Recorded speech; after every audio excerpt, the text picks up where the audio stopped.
Dios le bendiga, hermanos. Estoy aquí una vez más en el canal llamado de Bereanos. Eh, ahora para ver de qué habla Mateo 24 y a qué es lo que debemos esperar como cristianos. Y fuimos advertidos por nuestro Señor Jesucristo para estar preparados para lo que viene. Para estar preparado en nuestros corazones, para estar preparado mentalmente y no tener miedo a los acontecimientos que están por venir, sino poner nuestra fe en Jesucristo y solamente en Jesucristo, que es la única esperanza que hay para el mundo. Fuera de Jesucristo no hay ninguna esperanza, es solamente Él y en Él debemos confiar en nuestros corazones. Eh, Vamos a seguir en el estudio de Mateo 24, verso 9. eh, y queremos traer varias distinciones. La primera es eh, los 7 años de lo que se llama, lo que es conocido como la gran tribulación. En ninguna parte de la Biblia te especifica que son 7 años, sino nosotros lo deducimos de la semana 70 del profeta Daniel, en Daniel capítulo 9. Cuando habla de las 70 semanas, de la profecía de las 70 semanas, que más adelante haré un video para para explicar un poquito más de lo que es las 70 semanas, porque es un poco más complejo, no es tan sencillo, sino que hay que tener una base, un conocimiento de las escrituras. El libro de Daniel es esencial para entender la profecía bíblica. El libro de Daniel no puede ser eh, obviado porque el libro de Daniel te da mucha interpretación a los eventos que pasan en el mismo libro y asimismo otros eventos similares que pasan en Apocalipsis y en otros libros proféticos. En Daniel te da la interpretación, así también como en las 70 semanas. Necesitamos aprender de que por qué la gran tribulación, que es lo que es conocido como los 7 últimos años antes de que Cristo establezca su reino en el milenio. Bien, necesitamos entender de que esas semanas, o que serían 7 años, se dividen en dos partes. Eh, Primero, la primera parte es tilipsis o megatilipsis, que es en el griego lo que se traduce como gran tribulación, y hay otra parte, la parte final, es que se traduce orgei, que orgei quiere decir la ira de Dios. Tenemos primero tilipsis, que es la tribulación, que es la ira de Satanás, pero después tenemos la segunda parte, orgei, que es la ira de Dios. Nosotros como cristianos, Pablo nos dice en 1 Tesalonicenses, nos dice que nosotros no fuimos señalados a la ira de Dios. Que por ende, no importa qué posición escatológica tú puedas tener, pero tiene que estar claro de que no vamos a pasar la ira de Dios. La ira de Dios no son los 7 años completos.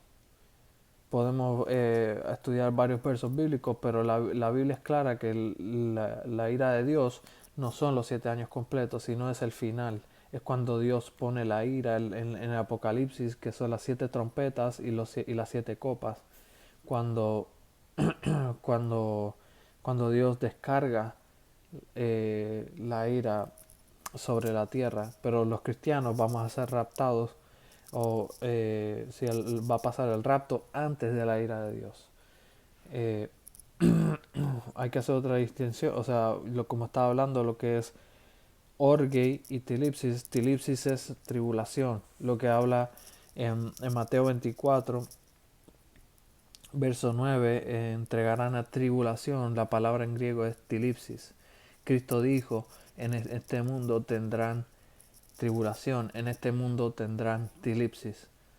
So, hay una posición que es el rapto antes de la tribulación, que es errónea porque no tiene base bíblica, es meramente especulaciones. No hay ningún tipo de verso bíblico en el cual podamos afirmar eso. Todo lo contrario, podemos afirmar en 2 de Tesalonicenses capítulo 2 del verso del 1 al 3 de que los cristianos tienen que saber quién es el anticristo. La apostasía va a estar en la iglesia y los cristianos van a saber quién es el anticristo antes del rapto. Tenemos que conocer esto. Vamos a revisar un momento Primera de Tesalonicenses capítulo 5 verso 9. Primera de Tesalonicenses capítulo 5 verso 9.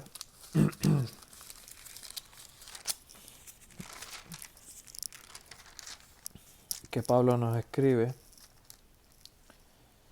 porque no nos ha puesto Dios para ira, sino para alcanzar salvación por medio de nuestro Señor Jesucristo.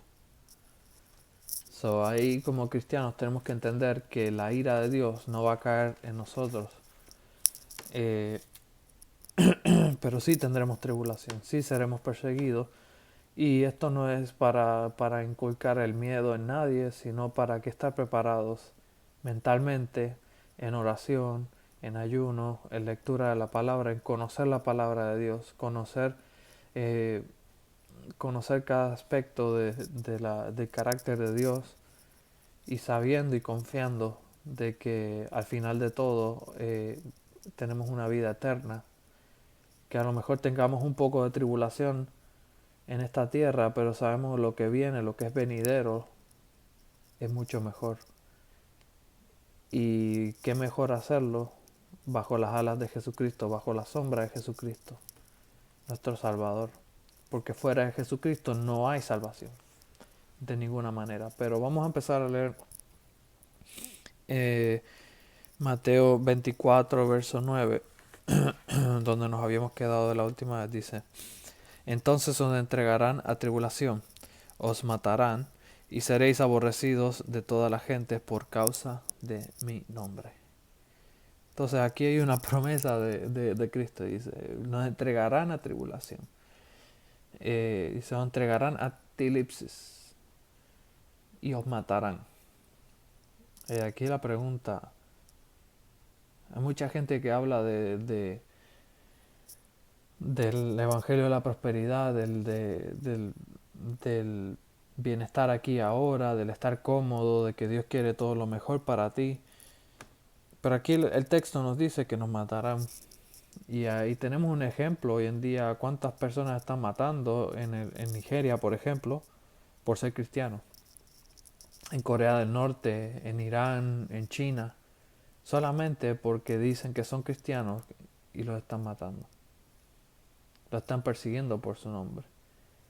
Pero aquí podemos entender de que esto va a ser alrededor del mundo, que ya se está empezando a ver el espíritu del anticristo, el espíritu que va en contra de Cristo y de sus enseñanzas. Dice que nos entregarán a tribulación. Sí, el texto dice que nos entregarán a tribulación y nos matarán, y seremos aborrecidos de toda la gente por causa de mi nombre, dice el texto, pero sabemos que es el nombre de Jesucristo. Sabemos que nos van a aborrecer por predicar la verdad, por decir la verdad, pero no tenemos que tener miedo. En el verso 10 dice: muchos tropezarán entonces y se entregarán unos a los otros, y unos a otros se aborrecerán. Esto está por venir. Vemos esto en medio de la iglesia, de muchas denominaciones grandes, muchos pastores comprometiendo el evangelio, ya sea por favores económicos, ya sea por muchas razones, por popularidad y todas esas cosas. Vemos el medio ambiente de la música cristiana comprometiéndose con el mundo, olvidándose del evangelio de la verdad, del evangelio de la gracia. Y aquí Cristo en el verso 11 nos advierte otra vez de que muchos falsos profetas se levantarán. Y nos advierte de que va a haber engaño en la iglesia. Que nos advierte de que va a haber más gente, la decepción va a ser mucha, el engaño va a ser tan y tan grande, ya está siendo tan grande que hay demasiados falsos profetas, demasiadas falsas enseñanzas, que va a ser difícil identificar la buena enseñanza, va a ser difícil encontrar la buena enseñanza. Necesitamos quedarnos agarrados de la palabra, y cuando hagamos estas cosas vamos a ser perseguidos. ¿Por qué? Porque nos quedamos apegados a la verdad, porque practicamos la verdad, porque amamos la verdad. Y si decimos la verdad, incluso gente dentro de la iglesia nos va a perseguir. Incluso gente que va a proclamar ser cristianos, que van a llevar mucho tiempo en la iglesia, nos van a perseguir por causa de esto, por causa de proclamar a Cristo verdadero, por causa de las falsas enseñanzas. Porque las falsas enseñanzas lo que buscan es la gloria del ser humano, la gloria del predicador. No busca la gloria de Dios. Y Jesús le advirtió a los fariseos: ustedes no creen, ustedes no me creen porque ustedes buscan su propia gloria. Esto lo dice en Juan capítulo 5, versos 42 al 44. Dice: porque ustedes buscan su propia gloria, ustedes no creen en mí. Por eso fue que lo persiguieron y lo mataron. Y nos está advirtiendo de que esto va a seguir en aumento. Se levantarán muchos falsos profetas y engañarán a muchos. El verso 11. Y aquí hay una advertencia bien grande, y que todos necesitamos estar alerta a esto. Y por haberse multiplicado la maldad, el amor de muchos se enfriará. Qué gran advertencia aquí tenemos. Que por haberse multiplicado la maldad, cuando vamos a Génesis capítulo 5, capítulo 6, Génesis capítulo 6, verso 5, lo busco aquí rapidito. Génesis 6, 5. Habla: y vio Jehová que la maldad de los hombres era mucha en la tierra, y todo lo que designó de los pensamientos del corazón del hombre era de continuo solamente el mal. Y vemos esto, estamos viendo esto en incremento. Estamos viendo que el ser humano se está entregando a las pasiones de sus corazones, a las pasiones de la carne, a las pasiones de sus pensamientos. Y ya lo que es la verdad ya no importa. Tenemos que orar por esto, tenemos que predicar la verdad, aunque nos cueste. Y yo creo que nos va a costar mucho más en el futuro de lo que nos está costando ahora, porque van a aumentar las falsas enseñanzas, van a aumentar aquellas cosas que son erróneas en este momento, van a seguir aumentando, en el sentido de que van a haber muchos falsos cristos. Y la única manera de saber cuáles son los falsos cristos es sabiendo cuál es el verdadero. El Cristo de los mormones no es el Cristo de la Biblia. El Cristo de los católicos no es el Cristo de la Biblia. El Cristo de los testigos de Jehová no es el Cristo de la Biblia. El Cristo que se predica en la prosperidad, en la teología de la prosperidad, o en la iglesia emergente, no es el Cristo de la Biblia. Necesitamos conocer el Cristo de la Biblia. Y la pregunta es: ¿tú conoces el Cristo de la Biblia? ¿Conoces el Cristo bíblico, el Cristo que El Cristo que caminó y predicó amor, pero predicó en verdad. Nunca comprometió la verdad, sino siempre la habló. Siempre, siempre, siempre predicó la verdad. Siempre predicó sobre el infierno. Cristo fue el más que mencionó el infierno. El infierno de todas las personas que predicaron durante los tiempos bíblicos y en toda la Biblia entera. Cristo fue el más que mencionó el infierno. Y él dijo, me voy a ir para preparar morada para ustedes. Si no fuera así, yo se los diría. Pero a causa de la maldad, de lo que va a estar pasando, de tanta corrupción en los gobiernos, de tanta mala información, dice que el amor de muchos se va a enfriar. En el verso 12. Y la única manera de mantener nuestro amor por Cristo y por los hermanos caliente en cierto modo es mirar hacia Cristo.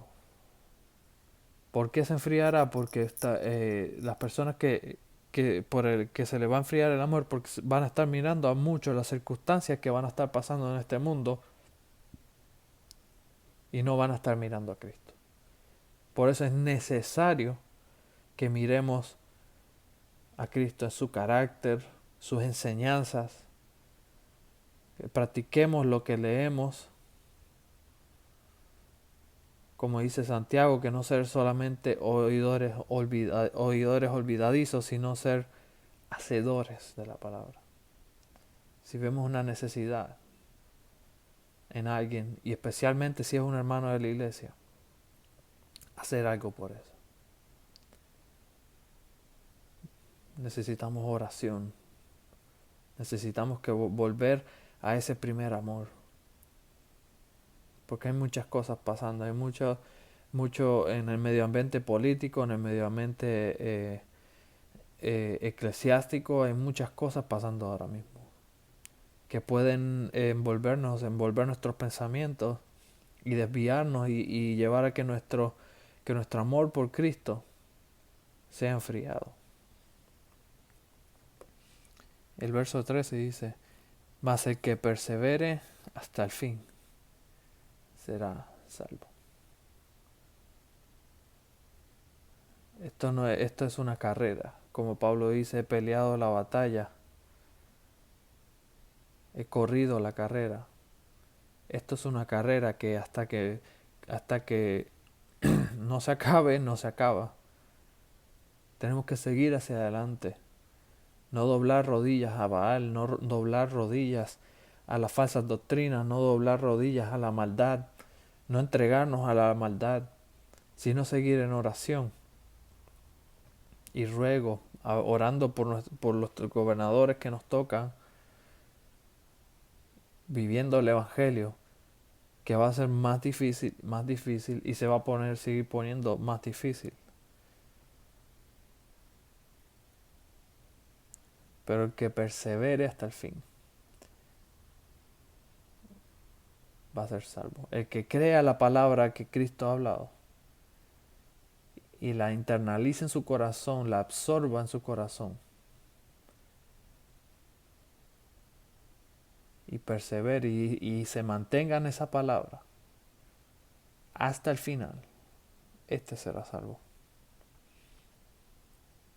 En el verso 14 dice, y será predicado el evangelio del reino en todo el mundo, para testimonio de todas las naciones, y entonces vendrá el fin. Y será predicado el evangelio. Pero no, aquí te especifica el evangelio del reino. ¿Qué se refiere? El evangelio es solamente uno, solamente hay un evangelio. Pero hay diferentes características al evangelio. Está el evangelio de la gracia, el evangelio de la paz. Incluso Pablo dice mi evangelio. Pero el evangelio se nos ha enseñado de que es solamente uno, no hay dos ni tres. ¿Qué quiere decir con esto del Evangelio del Reino? Y esto tiene una explicación si vamos y vemos el Evangelio de la Gracia, el Evangelio de la Paz, y he escuchado que esto del Evangelio del Reino es el Evangelio que se va a ser predicado a los judíos, pero esto viene otra vez, viene con un error del pretribucionalismo, que en ningún momento esto no es sostenible bíblicamente con el Evangelio, cuando la Biblia habla del Evangelio del Reino. Es el Evangelio escatológico. ¿Qué quiero decir con el Evangelio escatológico?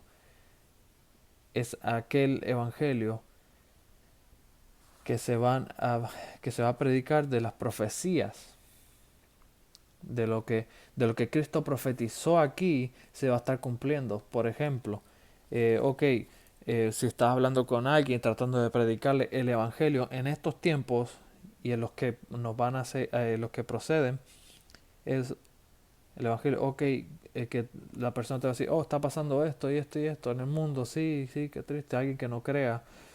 Y tú dices, pero ya está escrito, ya fue dicho, y más cosas van a seguir pasando, de acuerdo a las escrituras.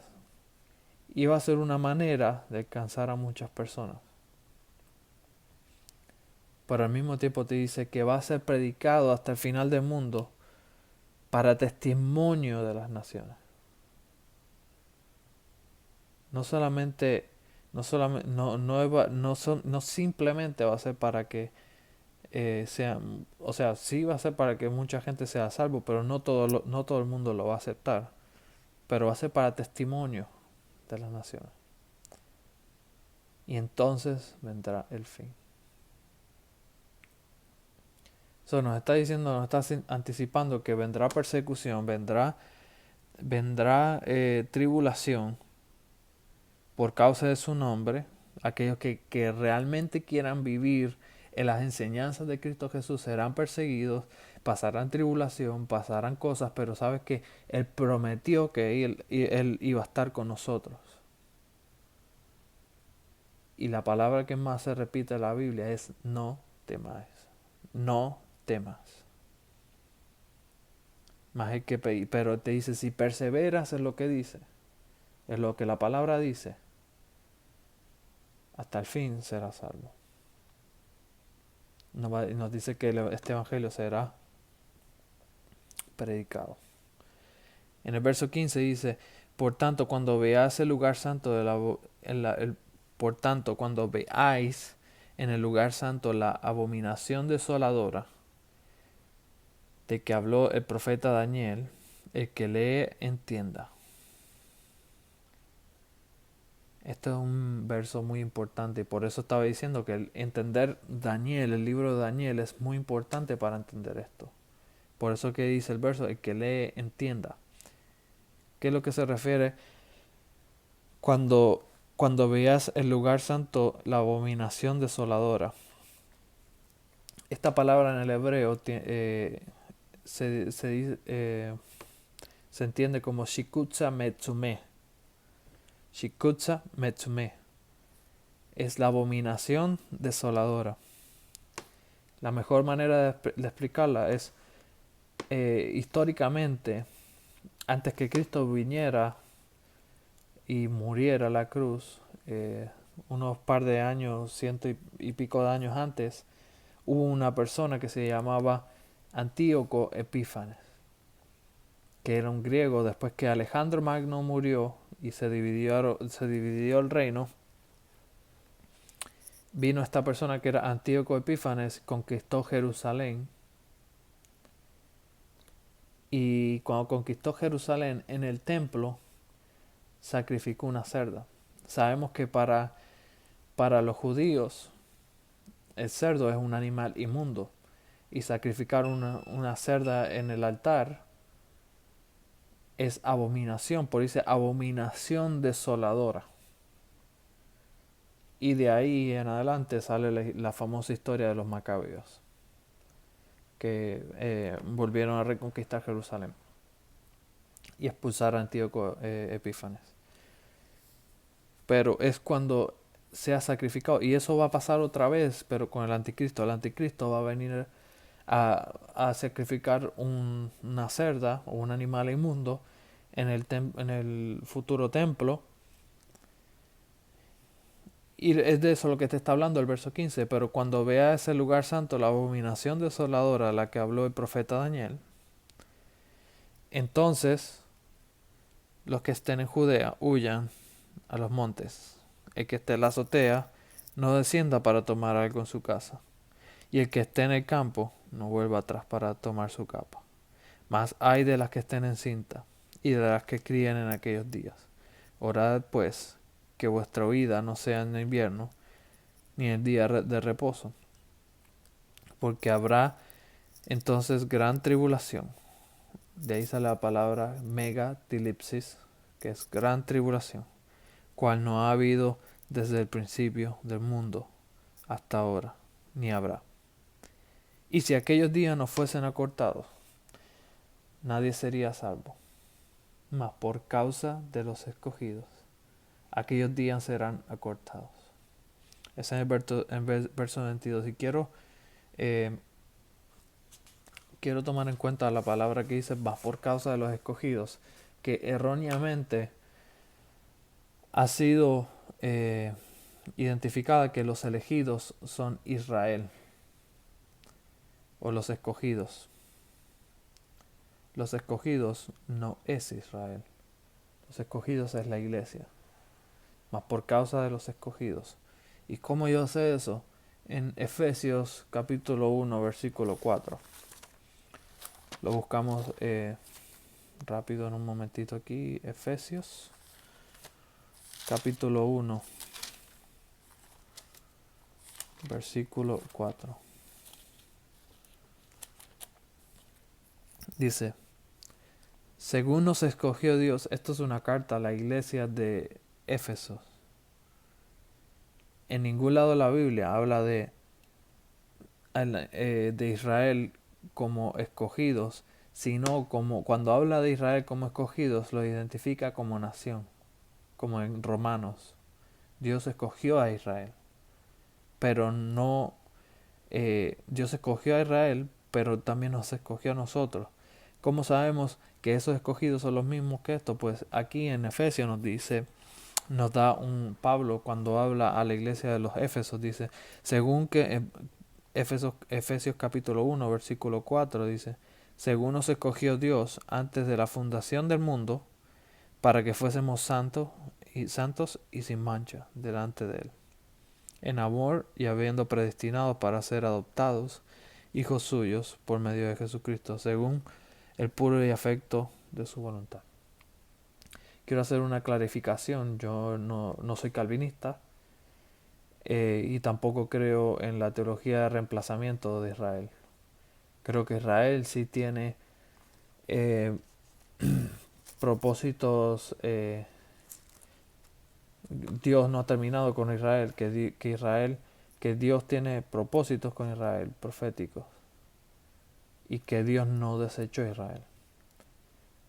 Pero aquí, cuando habla en Mateo 24, por causa de los escogidos, y vimos como Pablo, la Biblia del Nuevo Testamento, cuando habla de los escogidos, está en la palabra griega los electos y los escogidos como nación, que en Romanos nos habla de Israel, Romanos capítulo 9, si no me equivoco. 9, 10 y 11 creo que es. Habla de escogidos como nación Israel, pero escogidos electos, la palabra electos en el griego se refiere a la iglesia.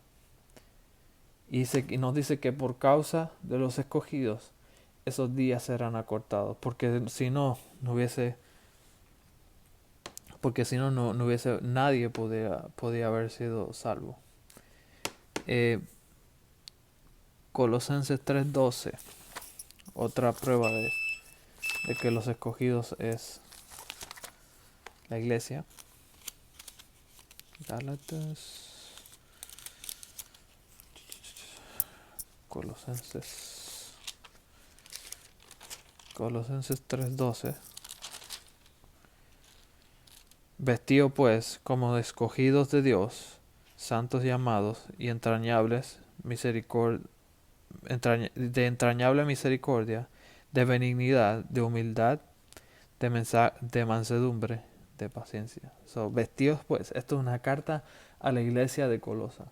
So, vimos el mismo, cuando la Biblia habla de algo, o de algún tema en específico, sigue manteniendo la misma idea. No cambia, no esa manera de buffet, ok, aquí son los escogidos, aquí no son los escogidos la iglesia. Esta idea de que en Mateo 24 que los escogidos es Israel, esto viene de la falsa enseñanza del pretribucionalismo que enseñó John Nelson Darby, que a su vez tiene errores parcialmente de lo que es de lo que es la herejía del marcionismo. Marcionismo es que el Dios del Viejo Testamento no es el Dios del Nuevo Testamento. So, desde ahí empiezan a jugar con doctrinas. Los escogidos aquí es la iglesia. Y ya lo vimos, lo comprobamos con 2 versículos bíblicos y hay muchos más. Pero sigamos leyendo. Versículo 23. Entonces si alguno dijere, mirad, aquí está Cristo, o mirad allí, allí está, no creáis, porque se levantarán falsos cristos, de nuevo aquí nos advierte, y falsos profetas, que harán grandes señales y prodigios, de tal manera que engañarán, si fuera posible, aún a los escogidos. De nuevo te está diciendo, van a ser engañados. De nuevo aquí está trayendo esa advertencia. So, necesitamos conocer la palabra de Dios para no ser engañados.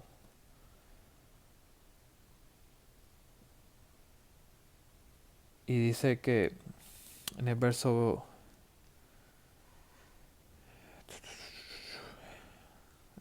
24, porque se levantarán falsos cristos. Okay. Dice en el verso 23, entonces si alguno os dijere, mirad que aquí está Cristo, o mirad allí, no le creáis. Sabemos que hay muchas falsas enseñanzas, como por ejemplo los mormones, Joseph Smith, que él dijo que se le apareció un ángel, y ahí empezó un falso evangelio. Y nos está advirtiendo de que en el final de los tiempos esto aumentará aún más. Y te dirán, yo tuve una visión que me apareció Cristo y esto y lo otro. Tengamos cuidado con eso. Cuando alguien te dice, tengo un sueño que se me apareció Cristo,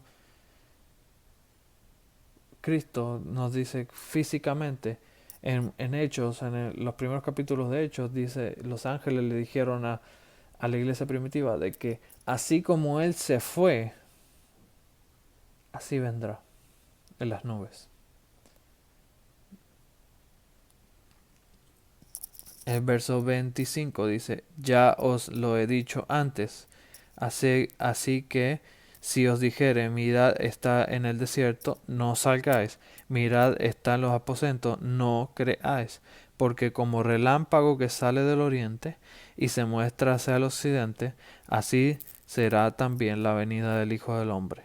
Porque donde quiera que estuviere el cuerpo muerto, allí se juntarán las águilas.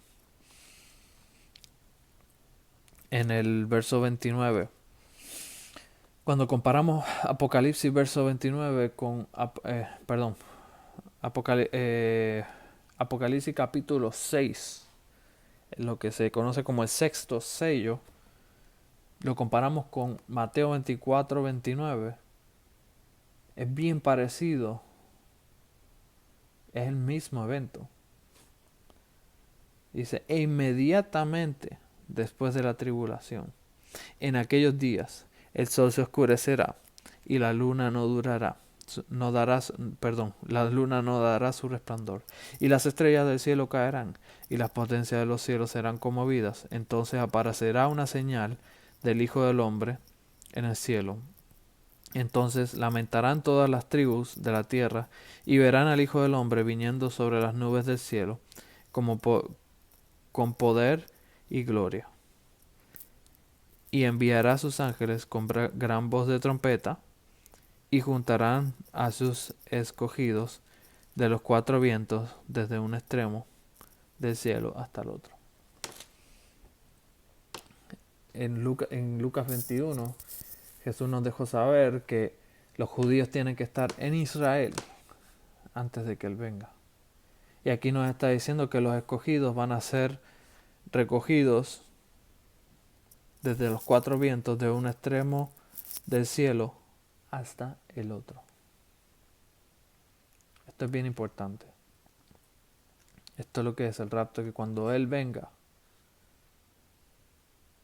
y es bien importante que nosotros estemos ready, que nosotros estemos listos para su venida. Y después sigue con la palabra de la higuera, que eso es otra explicación que ha sido tan mal interpretada y la gente empezando a hacer cálculos. Si alguien está haciendo cálculos acerca de la venida del Señor, eso es un indicio bien fuerte a que se va a equivocar. Porque ni al día ni la hora. Sabemos los tiempos, sabemos que estamos entrando en ese tiempo, pero al final no podemos saber ni el día ni la hora. No podemos empezar a hacer cálculos, ok, en este año, el 2020, 2021, 2023, 2028, 2030, no podemos hacer eso. Cristo nos dijo el día y la hora. Sabemos que estamos en tiempo, sabemos que el anticristo tiene que aparecer antes, sabemos que la iglesia fiel tiene que saber quién es el anticristo antes de que venga eso. Pero no tengamos miedo. Vamos a ser perseguidos, pero nuestra corona está en el cielo. No tengamos miedo. Prediquemos el Evangelio hasta que Él venga. No tenemos que tener miedo ni de coronavirus, ni de nada de lo que pase. Sí tenemos que tomar nuestras medidas de precaución, ser responsables, pero al mismo tiempo no tememos. Y hasta aquí llega la parte.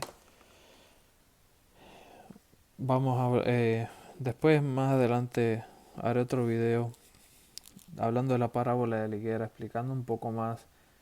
Hay que entender un poco más el original, la palabra original es en griego para poder entender a qué se refiere la parábola de la higuera, para no caer en muchos errores de la gente empezando a sacar desde que Israel en el 1948 se hizo Estado, entonces si cuentas 70 años, si te cuentas 40 años, eso no es. Más adelante lo explicaré.